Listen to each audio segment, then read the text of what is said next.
श्रीलङ्काको राष्ट्रपति भवनमा अझै पनि आम सर्वसाधारणको कब्जा छ। राष्ट्रपति भवनबाट फरार भएका गोटाबाया राजापक्षले राष्ट्रपति पदबाट राजीनामा दिने बताए पनि आधिकारिक रूपमा राजीनामा आएको छैन। यस्तोमा प्रदर्शनकारीहरू राजीनामा नआएसम्म राष्ट्रपति भवनको कब्जा नछोड्ने जनाइरहेका छन्। श्रीलङ्काको यो स्थिति आउनुमा मुख्य रूपमा परिवारवाद हावी रहेको विश्लेषण गरिन्छ। सबैको चासो छ नेपालको हालत श्रीलङ्का जस्तो नहोस्, तर यहाँ पनि नातावाद र परिवारवाद चरम उत्कर्षमा देखिन्छ। नमस्कार, यो न्यूज एट टुडे, म हेमराज भट्ट।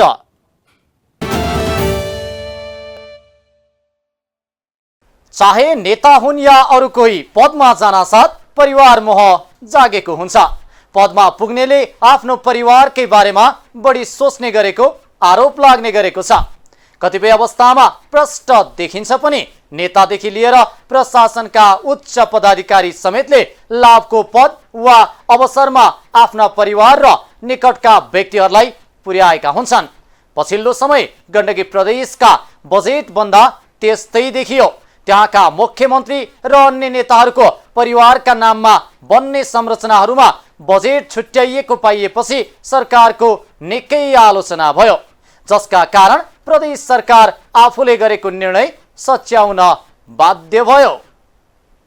गण्डकी प्रदेश सरकारले मुख्यमन्त्री, मन्त्री र नेताका परिवारका नाममा बजेट करोडौं रुपियाँ छुट्याएपछि मुख्यमन्त्री विवादमा परेका छन्। आर्थिक वर्ष 2079-80 को हाल उक्त बजेट फिर्ता गर्न निर्देशन दिएको मुख्यमन्त्री कृष्णचन्द्र पोखरेलका प्रेस संयोजक भरत कोइरालाले जानकारी गराए। परिवारका नाममा ट्रस्टदेखि स्मृति पार्क बनाउन बजेट लिन खोजेको आरोप लागेपछि गण्डकीका सामाजिक विकास मन्त्री मेघलाल श्रेष्ठ र कांग्रेसका नेता अर्जुन प्रसाद जोशीले सुरुमै रकम फिर्ता गर्ने बताएका थिए। परिवारकै नाममा करोडौंको बजेट छुट्याइएको देखिएपछि श्रीलङ्कामा जस्तै परिवारवाद हावी भएर देशको नीति पनि श्रीलङ्काको जस्तै हुने अवस्था कुनै पनि दिन आउन सक्ने भन्दै आशंका हुन थालेको छ। श्रीलङ्काको अहिलेको संकटको मुख्य कारण त्यहाँको परिवार केन्द्रित राजनीतिलाई मानिएको छ। यता गण्डकी प्रदेश सरकारले पूर्व पदाधिकारीलाई सेवा सुविधा दिने र सवारी साधनमा गरेको चर्को कर वृद्धिको विषय सेलाउन नपाउँदै फेरि मुख्यमन्त्रीदेखि मन्त्री, सांसद र केन्द्रीय नेताका परिवारका सदस्यका नाममा ट्रस्ट बनाउन बजेट विनियोजन गरेपछि 3 दिनदेखि प्रदेशवासीले चर्को आलोचना गरेका थिए। जनताले तिरेको करको दुरुपयोग गर्दै गण्डकी प्रदेश सरकारले बजेटमै आफन्तका नाममा पैसा खनाएपछि विवाद बल्झिएको थियो। चौतर्फी आलोचनापछि प्रदेशको प्राथमिकता क्षेत्रमा खर्च गर्ने व्यवस्था मिलाउन मुख्यमन्त्री पोखरेलले सम्बन्धित मन्त्रालयलाई निर्देशन दिएको जनाइएको छ। मुख्यमन्त्री कृष्णचन्द्र पोखरेल र उनी नेतृत्वको मन्त्री परिषदले परिवार र आफन्त रिजाउन राज्य कोषको दोहन गर्नु राजनैतिक अपराध हो। गण्डकी प्रदेशमा विभिन्न व्यक्तिका नाममा खुलेका ट्रस्ट र पार्क बनाउनका लागि सरकारले 10 करोड रुपियाँ विनियोजन गरेको वार्षिक कार्यक्रम पुस्तिकामा उल्लेख गरिएको छ। प्रदेश सरकारले विनियोजन गरेको बजेटमा 7,000 देखि करोडका योजना समेटिएका छन्। स्थानीय सरकारले गर्ने सानातिना योजनादेखि नेतालाई पोस्नका लागि बजेटको व्यापक दुरुपयोग गर्ने खालका योजना सरकारको प्राथमिकतामा परिसँगै नागरिक स्तरबाट चर्को आलोचना भएकाले मुख्यमन्त्रीको निर्देशनमा ती योजना हटाउन निर्देशन भएको हो। मुख्यमन्त्री पोखरेलका पिता गोवर्धन शर्मा स्मृति कोषका लागि गण्डकी प्रदेश सरकारले 50 लाख रुपियाँ बजेट विनियोजन गरेको छ। शिक्षा, संस्कृति, विज्ञान, प्रविधि तथा सामाजिक विकास मन्त्री मेघलाल श्रेष्ठका स्वर्गीय नेता अर्जुन प्रसाद जोशीका दिवंगत बुबा अमृत प्रसाद जोशीका नाममा स्मृति पार्क बनाउन 20 लाख रुपियाँ प्रदेश सरकारले बजेटमै छुट्याएको हो। मुख्यमन्त्री र मन्त्री तथा नेताका परिवारको स्मृतिमा खोलिएका ट्रस्टका लागि 5 लाखदेखि 1 करोड रुपियाँसम्म छुट्याएर राज्य कोषको दुरुपयोग गरेको भन्दै सरकारमै संलग्न मन्त्रीदेखि विपक्षी एमालेको समेत आपत्ति छ। असार 1 गते बजेट ल्याउँदा मुख्यमन्त्रीकै योजना कटौती भएको भनेर निकै किचलो भएपछि 20 गतेबाट मात्रै छलफल सुरु भएको थियो। जब बजेटमाथि छलफल सुरु भयो तब मुख्यमन्त्री र मन्त्रीहरू नै आफ्नो परिवारका सदस्यको स्मृतिमा पैसा बाँड्न सक्रिय भएको खुलेको हो। सरकारले काङ्ग्रेसको संस्थापक बीपी कोइरालाको नाममा 12 स्थानमा स्मृति पार्क निर्माणका लागि मात्र 1 करोड रुपियाँ भन्दा बढी रकम विनियोजन गरेको छ। यता नेकपा एमाले गण्डकी प्रदेश सरकारसँग मुख्यमन्त्री र मन्त्रीका बुबाको नाममा रहेको कोष र ट्रस्टमा बजेट दिनुका साथै माग गरेको थियो। एमाले प्रमुख सचेतक मायानाथ अधिकारीले आइतबारको संसद बैठकमा बोल्दै अर्थमन्त्रीसँग ट्रस्टमा पैसा हाल्नुको जवाब मागेका हुन्। कसैलाई थाहा पत्तो नदी सेतो किताबमा मिलाइएको छ, यस्तो तरिकाले हुन्छ भन्दै उनले ट्रस्टमा पैसा हालेको औचित्य के हो भनेर प्रश्न समेत गरेका थिए। यस विषयमा अर्थमन्त्रीले त्यसको सदनलाई जवाब दिनुपर्ने उनको भनाइ थियो।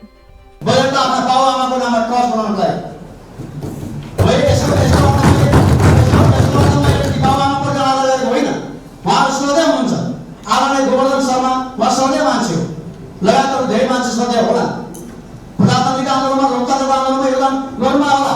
तर प्रदेश सङ्घ सरकारले कतिपय कुरा गरिरहेको छ नि, बिपीको स्मृतिमा, भरतमानको स्मृतिमा, पुष्पलालको स्मृतिमा, मदन राईको स्मृतिमा, अरू धेरै नेताहरू, पुष्पलाल गौडीको स्मृतिमा, धेरै नेताहरूको स्मृतिमा त सङ्घ सरकारले गरेकै छैन। जनताबाट समस्या समाधान गर्न विकास निर्माणका काम गर्न भन्दा पनि सत्ता र प्रतिपक्ष हेरेर बजेट बाँडिएको प्रमुख सचेतक अधिकारीको आरोप छ। स्वार्थ पूरा गर्ने र अनावश्यक खर्च गर्दा जनताले संघीयता र प्रदेश सरकारको विरोध गरिरहेको अधिकारीले बताए। गठबन्धन सरकारले ल्याएको आर्थिक वर्ष 2079-80 को वार्षिक विकास कार्यक्रम बजेट पुस्तिकामा छुटेका योजना समेटिएको पुस्तिकामा मुख्यमन्त्री र मन्त्रीका बुबा आमाको नामको ट्रस्टलाई गरेर 1.5 करोड रकम विनियोजन गरिएको छ। देश संघीयतामा गएको लगभग 5 वर्ष पुग्यो। मुलुक र जनताको हितमा काम गर्नुपर्ने सरकारकै नेतृत्व मौका पाउन साथ व्यक्तिगत स्वार्थमा संलग्न हुनाले विधि पद्धति र संघीयतालाई नै बदनाम गरेको छ। राष्ट्रलाई योगदान पुर्याएका व्यक्तिको सम्मानमा सरकारले देखिने केही काम गर्नुलाई अस्वाभाविक मानिँदैन। विपन्न परिवारलाई रोजीरोटी चिन्ता छ। दुर्गमका जनताले सहज स्वास्थ्य सेवा पाइरहेका छैनन्। तर सत्ता र शक्तिको पहुँचमा राज्यकोषबाटै परिवारका नाममा गण्डकी प्रदेश सरकारले करोडौं रकम बजेट छुट्याउनु सत्ता र शक्ति दुरुपयोगको पराकाष्ठ हो। यस्तो राजनैतिक प्रविधिले आम जनमानसमा झन वितृष्णा पैदा गर्ने देखिन्छ। बजेट विनियोजनमै यस्तो परिवार र नातावादलाई जोड्ने हो भने देशको अवस्था के होला, यो अहिले आम चासोको विषय बनेको छ। यस्तो अवस्था सिर्जना हुँदा श्रीलङ्काको अर्थव्यवस्था अहिले धराशायी बनेको जस्तो अवस्था नआउला भन्न सकिन्न।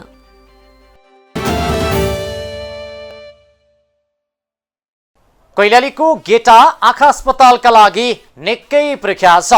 त्यहाँको आँखा अस्पतालमा उपचारका लागि नेपालका मात्रै होइन भारतका नागरिक पनि प्रशस्त मात्रामा आउने गर्दछन्। त्यही गेटा अहिले अर्को एउटा कारणले चर्चामा रहेको छ, जो हो त्यहाँ बन्दै गरेको गेटा मेडिकल कलेजको कारण। भव्य संरचनासहित निर्माण भएको गेटा मेडिकल कलेजमा चाँडो पढाइ सुरु गर्नुपर्ने माग उठिरहेको छ। सँगै गेटा मेडिकल कलेजलाई मेडिकल विश्वविद्यालयमा रूपान्तरित गर्न पनि माग उठिरहेको छ। संघीय संसदका हामी सांसदहरू गएर हामीले ध्यान आकर्षण गराएको थियो प्रधानमन्त्रीज्यू, सुदूरपश्चिममा तमलाई 5औं पटक प्रधानमन्त्री हुन्छ, सबैले खुसी व्यक्त गर्यो। सामाजिक सञ्जालमा तम भाइरल भया। गेटामा राष्ट्रिय चिकित्सा विश्वविद्यालय बनाउनको लेखा सङ्घर्ष थालिरहेछ। हामीले माग गर्दै त्यो मागलाई सम्बोधन अहिलेसम्म नआयो, क्या नै भयो। देवराज पाण्डेको संयोजकत्वमा आनन्द भट्ट र धर्म रोकाएको सहसंयोजकत्वमा सङ्घर्ष समिति बनिरहेछ र सङ्घर्ष समितिले बेली अखण्ड सुदूरपश्चिमको आन्दोलनको झल्को दिनको लेखा तयारी गरिरहेको छ। तह पहिली विधेयक ल्याएर सुदूरपश्चिममा राष्ट्रको पहिलो राष्ट्रिय चिकित्सा विश्वविद्यालय स्थापना लेखा सुदूरपश्चिमका जनता तमतिर आँखा फर्काएर हेरिरहन् र यो मागकै रूपमा जन र तमले सम्बोधन गर्दै पढाउँछ। गत असार 6 गते बसेको प्रतिनिधि सभा बैठकको शून्य समयमा प्रधानमन्त्री शेरबहादुर देउबाकै मातृभाषामा बोलेर प्रतिनिधि सभा सदस्य दीपक प्रकाश भट्टले गेटा मेडिकल कलेज तत्काल सञ्चालन गर्न माग गरे। सुदूरपश्चिम प्रदेशको कञ्चनपुरबाट निर्वाचित सांसद भट्टले संरचनाहरू तयार भए पनि अलपत्र परेको मेडिकल कलेज तत्काल सञ्चालनमा नआए अखण्ड सुदूरपश्चिमको झल्को दिने गरी आन्दोलन गर्ने तयारी भइरहेको समेत बताएका थिए। बालुवाटार पुगेर प्रधानमन्त्री देउबालाई ध्यान आकर्षण पत्र बुझाएका भट्टले 5औं पटकसम्म प्रधानमन्त्री हुँदा सुदूरपश्चिम र त्यहाँका बासिन्दा खुसी भएकाले त्यो खुसी अब त्यहाँका जनतालाई दिन माग समेत गरे। कैलालीको गोदावरी नगरपालिका वार्ड नम्बर 5 गेटामा भौतिक पूर्वाधार तयार भइसकेको प्रस्ताविक गेटा मेडिकल कलेजलाई मेडिकल विश्वविद्यालयमा रूपान्तरित गर्न माग उठिरहेको छ। यही विषयलाई लिएर अहिले सडकदेखि सदनसम्म चर्क आवाज उठिरहेको छ। अर्बौं रकम खर्च गरेर बनाएको संरचना अलपत्र हुन थालेको भन्दै स्थानीयले विगत केही समय यता निरन्तर रूपमा सरकारलाई दबाब दिइरहेका छन्।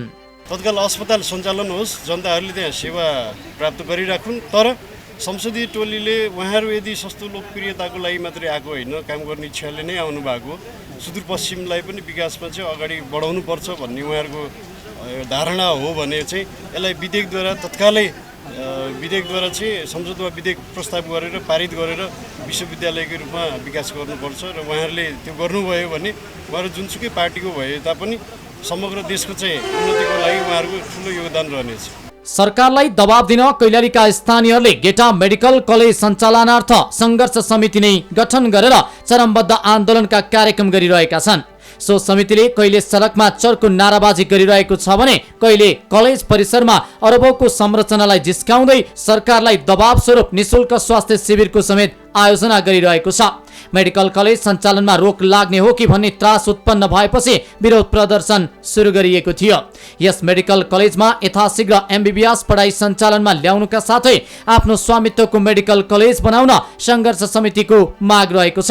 चिकित्सा शिक्षाको अध्ययन सबै प्रदेशमा भए पनि सुदूरपश्चिममा नै चिकित्सा शिक्षा अध्ययन गर्ने र गुणस्तरीय सेवा पाउने आशा बोकेका सुदूरपश्चिमवासीको सपनामा पनि अन्धकार छाएको भन्दै स्थानीयहरू आक्रोशित बनेका छन्। तरियावासी, गोदावरीवासी, कैलालीवासी, सुदूरपश्चिमवासीहरू आज सडकमा आएका छन्। सरकारलाई चेतावनी दिन चाहन्छु, यदि यथाशीघ्र मेडिकल कलेज सुरु भएन, यदि हस्पिटल सुरु भएन, यदि पढाइ सुरु भएन भने हामी जुनसुकै कदम पनि चाल्न तयार छौँ, अनसन बस्न तयार छौँ। हामी सुदूरपश्चिमका जनताहरू एक ठाउँमा आउन तयार छौँ भन्ने कुरा आग्रह गर्न चाहन्छु। गेटा मेडिकल कलेज सञ्चालन गर्ने विषय आज उठेको होइन। मेडिकल कलेज सञ्चालनका लागि आजभन्दा 4 दशक पहिले अर्थात् 2044 सालतिर शङ्कराचार्यले गेटामा मेडिकल कलेज स्थापना गर्ने भन्दै केही जग्गा किनेका थिए। उनले त्यहाँ सानो घर पनि बनाए। उनी शङ्कराचार्यले 2056मा जयन्ती सरस्वती स्वर्ण महोत्सव ट्रस्ट स्थापना गरे। त्यही वर्ष सरकारले गेटा आँखा अस्पताल अगाडिको 77 बिघा जमिन मेडिकल कलेज स्थापनाका लागि ट्रस्टको नाममा दिएको थियो। तर 7 वर्षसम्म मेडिकल कलेजको काम अगाडि बढ्न सकेन। 2062 सालमा स्थानीयलाई त्यस क्षेत्रमा सामुदायिक वन जगेर्ना गर्न भनियो। 2065 सालमा सरकारले पहिलो पटक गेटा मेडिकल कलेजका लागि 1 करोड बजेट विनियोजन गरेको थियो। तर वातावरणीय प्रभाव मूल्याङ्कन अध्ययन र रुख कटानको आदेशमा ढिलाइ हुँदा 2073 सालपछि मात्रै पूर्वाधार निर्माणले गति लिएको हो। अहिले आएर मेडिकल कलेजको भौतिक पूर्वाधारको काम लगभग अन्तिम चरणमा पुगिसकेको छ। पूर्वाधार चाहिँ हाम्रो अलमोस्ट सकिएकै भन्दा हुन्छ, किन 90% जति भएको होल ओभरअल चाहिँ हाम्रो प्रोजेक्टको हिसाबले हेर्दाखेरि। र जहाँसम्म अहिले तत्काल हस्पिटल वा कलेज चलाउनलाई पूर्वाधार छ कि छैन भन्ने कुरा त्यो त हामीले त आजभन्दा 1 वर्ष अगाडि नै तयार गरिसक्यो। अहिले गरेर हामी पूर्वाधार जो छ त्यो अहिले एक्स्ट्रा भनौँ अलि पछिसम्म पनि चाहिने समेतको पनि तयारी गर्दैछौँ। अब हामी आगामी वर्ष सबै कुरा सक्छौँ। आगामी भनेको आउने आर्थिक वर्षमा, आगामी वर्ष यति बेलासम्म हाम्रा सबै पूर्वाधारहरू कम्प्लिट हुन्छ। तर ती पूर्वाधार भने के भने अहिले पनि कलेज र हस्पिटल चल्नलाई त हामीसँग पर्याप्त पूर्वाधार भएकै हो। भौतिक पूर्वाधार निर्माण भएर पनि सञ्चालनमा आउन नसकेको भन्दै स्थानीयले निरन्तर दबाब दिन थालेपछि मेडिकल कलेजको संसदीय टोलीले स्थलगत रूपमा अवलोकन गरेको छ। प्रतिनिधि सभाको शिक्षा तथा स्वास्थ्य समितिले अध्ययनका लागि एमाले सांसद योगेश भट्टराईको नेतृत्वमा 10 जनाको टोली मेडिकल कलेजमा पुगेको थियो। उक्त टोलीले मेडिकल कलेजको स्थलगत अनुगमन गर्नुका साथै स्थानीयहरूसँग अन्तर्क्रिया समेत गरेको छ। गेटा मेडिकल कलेजलाई विश्वविद्यालयको रूपमा सञ्चालन गर्न सकिए सुदूरपश्चिमवासीका लागि मात्रै नभएर समग्र राष्ट्रकै लागि हित हुने सो टोलीको जोड छ। विश्वविद्यालय बन्न सक्छ, एकदम राम्रो कुरा हो। किन विश्वविद्यालय भनिसकेपछि त्यहाँ चाहिँ नि उसले भोलि सम्बन्धन दिन सक्छ अरू कलेजहरूलाई, मेडिकल कलेजहरूलाई।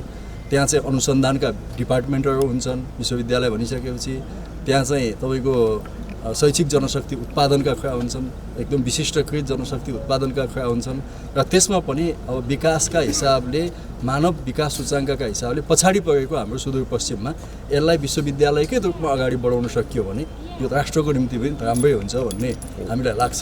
मेडिकल कलेजको स्थलगत अनुगमनमा पुगेको टोलीमा आर्जु राणा देउवालाई पराजित गरेका सोही क्षेत्रबाट निर्वाचित एमालेका सांसद नारदमणि राणा पनि सहभागी थिए। उनले गेटा मेडिकल कलेजलाई सरकारले अब कुनै किसिमको बाहना नगरी चाँडै सञ्चालनमा ल्याउनु पर्ने बताएका छन्। आवश्यक पर्ने पूर्वाधारहरू निर्माण भइसकेकाले अब यसलाई विश्वविद्यालयको रूपमा सञ्चालन गर्नुपर्ने उनको जोड छ। विश्वविद्यालयका लागि चाहिने आवश्यक पूर्वाधारहरू, जमिनहरू, पर्याप्त साधन स्रोत सबै भइसकेको कारणले यसमा सञ्चालन गर्नको लागि एउटा ऐन ल्याएर सञ्चालन गर्नको लागि कुनै पनि कुराले रोकेको छैन। सिर्फ इच्छा शक्तिमा भर छ।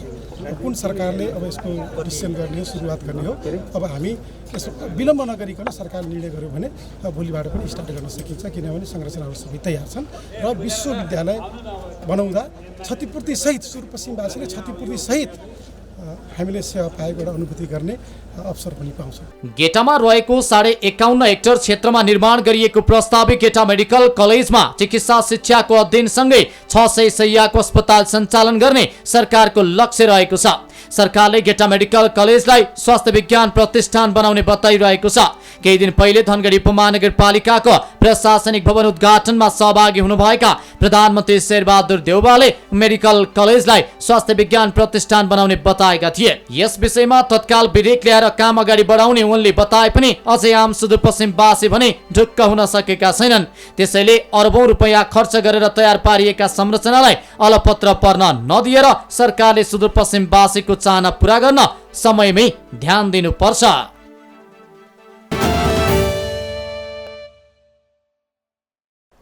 जुनै जोगी आए पनि कान चिरेका भनेको जस्तै छ हाम्रो सरकारको संरचना। आफू सरकार बाहिर हुँदा विरोध गर्ने अनि सरकारमा पुगेपछि त्यही आफूले विरोध गर्दै आएको कुरा गर्ने प्रवृत्ति हाम्रा दलहरूमा छ। केही समय पहिले तत्कालीन ओली सरकारले ल्याएको संवैधानिक परिषद सम्बन्धी अध्यादेशको नेपाली कांग्रेसले चर्को विरोध गरेको थियो। त्यसबेलाको नेकपाको सरकारले स्वेच्छाचारित गर्न खोजेको भन्दै अध्यादेश तत्काल खारेज हुनुपर्ने त्यसबेला विपक्षीमा रहेको नेपाली कांग्रेसको माग रहेको थियो। तर अहिले आफू सरकारमा भएका बेला नेपाली कांग्रेसले त्यस्तै प्रकृतिको विधेयक माथिल्लो सदनमा दर्ता गरेको छ। विधेयकले नेपाली कांग्रेस भित्रै र बाहिरबाट चर्को प्रतिवाद भएको छ। 3 वर्षभन्दा बढी सरकारको नेतृत्व गरेका तत्कालीन प्रधानमन्त्री केपी शर्मा ओलीले विवाद खेपेको धेरै विषयमध्ये एक हो संवैधानिक परिषद सम्बन्धी अध्यादेश। उक्त अध्यादेशका आधारमा ओलीले संवैधानिक आयोगहरूमा विवादास्पद रूपमा नियुक्तिको सिफारिस गरेका थिए। यो विवादमा आधा दर्जन भन्दा धेरै मुद्दा सर्वोच्च अदालतको संवैधानिक इजलासमा छन्। ओलीको नेतृत्वमा भएको सोही नियुक्ति सिफारिसमा साथ दिएका कारण सर्वोच्च अदालतका निलम्बित प्रधान न्यायाधीश चोलेन्द्र शमशेर राणा पनि विवादमा परे। उनी विरुद्ध महाअभियोगको एउटा कारण यो पनि बन्यो। संवैधानिक परिषद काम कर्तव्य अधिकार र कार्यविधि सम्बन्धी ऐन 2066 लाई संशोधन गर्दै ओली नेतृत्वको सरकारले 2077 वैशाख 8 मा अध्यादेश जारी गरेको थियो। विवादपछि फिर्ता लिइएको सो अध्यादेश 2077 मङ्सिर 30 गते पुनः जारी गरिएको थियो। त्यसै दिन बैठक बसेर 3 दर्जन भन्दा बढी नियुक्ति सिफारिस गरिएको थियो। सोही अध्यादेश 2078 वैशाख 21 मा पनि जारी गरिएको थियो। पछि केही नियुक्ति सिफारिस पनि गरिएको थियो। शेरबहादुर देउवा नेतृत्वको सरकारले पनि संवैधानिक परिषद काम कर्तव्य अधिकार र कार्यविधि सम्बन्धी पहिलो संशोधन विधेयक 2079 दर्ता गरेको छ। ओलीले ल्याएको संवैधानिक परिषद सम्बन्धी अध्यादेश निष्क्रिय भएसँगै कतिपय प्रावधान शून्यताको स्थितिमा पुगेको थियो। त्यसलाई पुनः जगाउन विधेयक ल्याउनु पर्ने बाध्यता थियो। सोही अनुसार नयाँ संशोधन विधेयक अघि बढाइएको हो। गत साता मन्त्री परिषदबाट पारित भएर संघीय संसदको माथिल्लो सदन राष्ट्रिय सभामा दर्ता भएको विधेयकमा सरकारले ओलीकै जस्तो गरी आफू अनुकूल हुने गरी संवैधानिक निकायमा नियुक्ति गर्ने बाटो राखेको छ। संवैधानिक परिषद काम कर्तव्य अधिकार र कार्यविधि सम्बन्धी ऐन 2066 लाई संशोधन गर्न दर्ता गराएको विधेयकमा मुख्यतः 2 वटा बुँदामा केही दफा संशोधन गर्ने प्रस्ताव गरिएको छ। ऐनको दफा 6 मा रहेको व्यवस्थामा अधिकांश संशोधन रहेको छ। प्रधान न्यायाधीश संवैधानिक निकायका प्रमुख र पदाधिकारी नियुक्तिका लागि संवैधानिक परिषद बस्न अप्ठ्यारो देखेपछि सरकारले संशोधन विधेयक दर्ता गरेको हो। तत्कालीन सरकारले जारी गरेको अध्यादेश निष्क्रिय भएसँगै त्यसलाई जोगाउने अध्यादेश ल्याइएन, जसका कारण अहिले परिषदको बैठक राख्न कानुनी अडचन भएपछि यो बाटो अपनाइएको हो। गणपूरक संख्यामा चलखेलको प्रयास। संवैधानिक परिषदमा प्रधानमन्त्री अध्यक्ष हुन्छन्, त्यस्तै सदस्यहरूमा विपक्षी दलका नेता, सर्वोच्च अदालतका प्रधान न्यायाधीश, सभामुख, राष्ट्रिय सभा अध्यक्ष र उपसभामुख हुन्छन्। यसरी परिषद 6 सदस्यीय हुने संविधानको धारा 284 मा उल्लेख छ। सर्वोच्च अदालतको प्रधान न्यायाधीशको सिफारिस गर्दा कानुन मन्त्री सदस्य हुने उक्त धारामा उल्लेख छ। मूल ऐन अनुसार परिषदको बैठक बस्नका लागि अध्यक्ष सहित 5 जनाको उपस्थिति हुनुपर्ने व्यवस्था थियो र सहमतिबाट निर्णय हुन नसकेमा परिषदका सम्पूर्ण सदस्यको बहुमतबाट निर्णय गरिने प्रावधान राखिएको थियो। सरकारले अहिले दर्ता गरेको संशोधन विधेयकमा गणपूरक संख्या र निर्णय गर्न चाहिने न्यूनतम संख्यालाई ख्याल गरेर दफा 6 को उपदफाहरू 3, 6 र 7 मा परिवर्तन गरेको छ। हालको सरकारको अवस्था हेर्दा प्रधानमन्त्री देउबालाई आफू सभामुख र कायम मुकायम प्रधान न्यायाधीश मात्रै उपस्थित भए गणपूरक पनि पुग्ने र अनुकूलता पनि हुने देखिन्छ। अहिले सभामुख अग्निप्रसाद सापकोटा छन्। उनी सत्ता सहयात्री दल माओवादी केन्द्रको तर्फबाट सभामुख बनेका हुन्। सर्वोच्चमा कायम मुकायम प्रधान न्यायाधीशको रूपमा दीपक कुमार कार्की रहेका छन्। 3 जनाले निर्णय गर्न सक्ने। ऐनको अर्को संशोधन भनेको संवैधानिक परिषद सम्बन्धी ऐनको दफा 6 र 7 को संशोधन हो। मूल ऐनको दफा 6 को 6 मा सर्वसम्मति कायम हुन नसकेमा निर्णय हुन नसक्ने व्यवस्था गरिएको थियो। त्यस्तै उपदफा 6 को 7 मा उपदफा 6 बमोजिम निर्णय हुन नसकेको विषयमा निर्णय गर्न अध्यक्षले पुनः अर्को बैठक बोलाउन लगाउने र त्यस्तो बैठकबाट पनि सहमतिले निर्णय गरिने भनिएको छ। सो बैठकमा पनि सहमति नभए परिषदका सम्पूर्ण सदस्यको बहुमतबाट निर्णय गरिनेछ भनिएको थियो। मूल ऐनमा परिषदका सम्पूर्ण सदस्यको बहुमत भनिएको थियो, तर अध्यक्ष बहुमततिर पर्नुपर्छ भनिएको थिएन। तत्कालीन प्रधानमन्त्रीले ल्याएका यस सम्बन्धी अध्यादेशहरूमा अध्यक्ष सहितको बहुमत भन्ने प्रावधान राखिएको थियो। के थियो ओलीले ल्याएको अध्यादेशमा? ओलीले उक्त अध्यादेश 3 पटकसम्म जारी गरेका थिए। पहिलो पटक नेकपा कायमै रहेको समयमा उनले 2077 वैशाख 8 गते उक्त अध्यादेश ल्याएका थिए। पार्टीभित्र चर्को विरोध भएपछि फिर्ता गरिएको थियो। दोस्रो पटक 2077 मङ्सिर 30 गते ल्याइयो। त्यति बेला भने अख्तियार सहित केही संवैधानिक निकायमा नियुक्तिको सिफारिस गरिएको थियो। उक्त अध्यादेश निष्क्रिय भएपछि पुनः 2078 वैशाख 21 गते पुनः जारी गरिएको थियो। ओलीले 3 पटक ल्याएको अध्यादेशमा अध्यक्ष सहित तत्काल बहाल रहेका बहुमत सदस्य उपस्थित भएका गणपूरक पुगेको मानिने व्यवस्था थियो। निर्णय गर्न सकिने हकमा भने 2077 वैशाखमा अध्यक्ष सहित उपस्थित सदस्यको बहुमतबाट निर्णय गर्न सकिने भन्ने थियो। 2077 मङ्सिर र 2078 वैशाखमा भने अध्यक्ष सहित तत्काल बहाल रहेका सदस्यको बहुमतबाट निर्णय गर्न सकिने भन्ने थियो। विगतमा विरोध, अहिले त्यही बाटो। विगतमा ओलीले आफू अनुकूल हुने गरी अध्यादेश ल्याउँदा तत्कालीन नेकपाका पुष्पकमल दाहाल प्रचण्ड र माधव नेपाल पक्ष मात्रै होइन, प्रमुख प्रतिपक्ष दलका नेता रहेका देउबाले पनि विरोध जनाएका थिए। देउबाले पनि बैठक बहिष्कार गरेका थिए। उनले सरकारको आलोचना नै गरेर विज्ञप्ति पनि जारी गरेका थिए। सभामुख र प्रमुख प्रतिपक्ष दलको नेता नआएपछि ओलीले मङ्सिर 30 मा अध्यादेश जारी गरेर सोही दिन नियुक्तिको सिफारिस पनि गरेका थिए। तर तेस्रो पटक ओलीले 2078 वैशाख 21 मा पुनः अध्यादेश जारी गरेपछि देउबाले आपत्ति जनाएर विज्ञप्ति नै जारी गरे। संविधान विपरीत सरकारले काम गरेको भन्दै उनले आलोचना गरेका थिए। संवैधानिक परिषद सम्बन्धी संविधानको मूल संरचना नै भत्काउने कार्य ओलीले गरेको उनको आरोप थियो।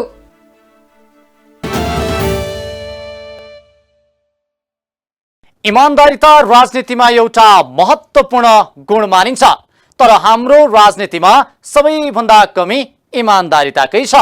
आफूले कुनै बेला विरोध गरेको विषयमा फेरि आफूले नै समर्थन गर्ने भनेको सामान्य इमानदारिता पनि नभएको अवस्था हो। आफू अनुकूल भए त्यही चीज राम्रो अनि आफू अनुकूल नभए त्यही चीज नराम्रो। न्यूनतम राजनीतिक इमान्दारिता नदेखिँदै हो दलहरूप्रति नागरिकको वितृष्णा। हवस् त आजलाई न्युज एट टुडे यति नै। हामी सबै बिदा चाहन्छौँ। नमस्कार।